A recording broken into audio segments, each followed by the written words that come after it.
John Weber, please play video. The far field story started on June 13th when I inspected some public information requests. At the end of April, Drew Molly became aware of a letter claiming the proposed Inner Harbor desal plant will, quote, will not comply with TCEQ standards and thus not be productive of marine life. Quote, Ken Britton's email acknowledges the EFDC Plus modeling may be disparaging and a roadblock to the city's project. Quote, the city has not accomplished any far-field modeling. The scientific information, EFDC Plus modeling results in possession of the port show the city's proposed desal discharge will cause saline accumulations and not just within the Inner Harbor, but outward from the Inner Harbor. In May, Drew Molly was in contact with Jeff Pollock at the port in an apparent effort to get the port's EFDC Plus far-field model. There was much communication and miscommunication between the port's modeler, Jordan Fernandes, and the city's modeler, Ernest Toe. A letter of agreement dated May 30th was drafted between Peter Zanoni and Ken Britton.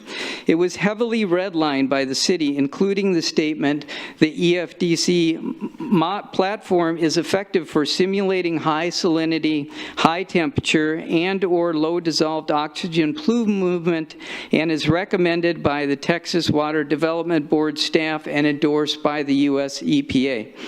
Then it appeared Drew Molly didn't want the model, but, quote, we just need the data that was put into the model.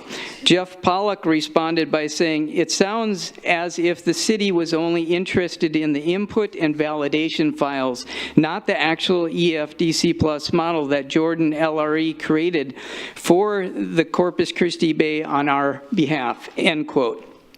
So the port made a model, offered it to the city, then Drew Molly said he didn't want it, which is concerning because we really need it because someone said the results were alarming. On June 18th, I requested a copy in native format, all model files used by LRE Water and its EFDC Plus model from the port. After a long and arduous process, I finally received them on August 2nd. With the help of a computer scientist and Jason Hale, we started running the model. What you have been watching is a time-lapse recording of the model showing how the city and port's desalination projects affect the salinity in the bay. I will hand it off to Jason to finish my presentation, but make sure you check out all the written comments that you have today. They're very important. And we'll just watch the rest of this for my remaining 7 seconds. Thank you.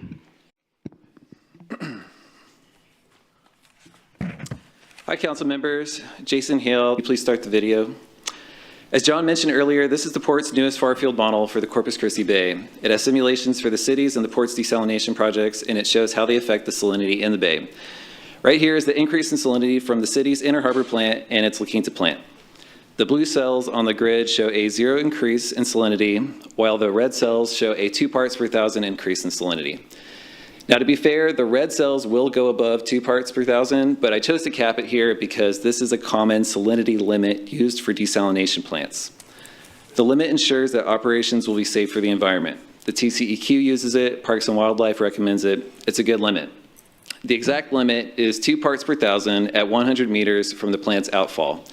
Each cell in this grid is about 200 by 300 meters, so any cell that is red and is around a plant's outfall indicates that this limit is being exceeded.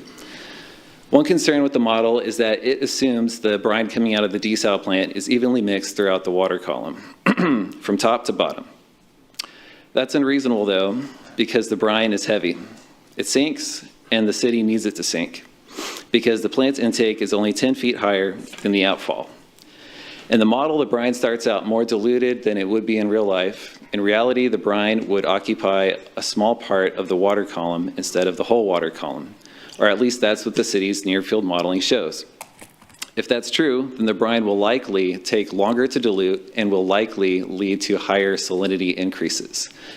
The modeling results here are already concerning, but they could be worse once the inputs are corrected to match the city's near-field modeling results. So what's green here may actually end up being red. Now, I used the demo version of the modeling software to view the results, so I couldn't modify anything. All I did was set up the filter and hit play. What you're seeing is straight from the port's model. The reason John and I are presenting these results is because the city has repeatedly denied requests from community members asking the city to do a far-field model. We were hoping that seeing these results would motivate the city to change its stance on doing more modeling, especially because less than 2 months ago, the city's lawyer said that the city will not move forward with a far-field model because it would not advance their project. And I can see why. The coastal bend has a rich ecosystem that deserves to be protected. We fish here, we recreate here. Our tourism industry depends on the health of the bays. We deserve to know what the actual impacts from desalination will be.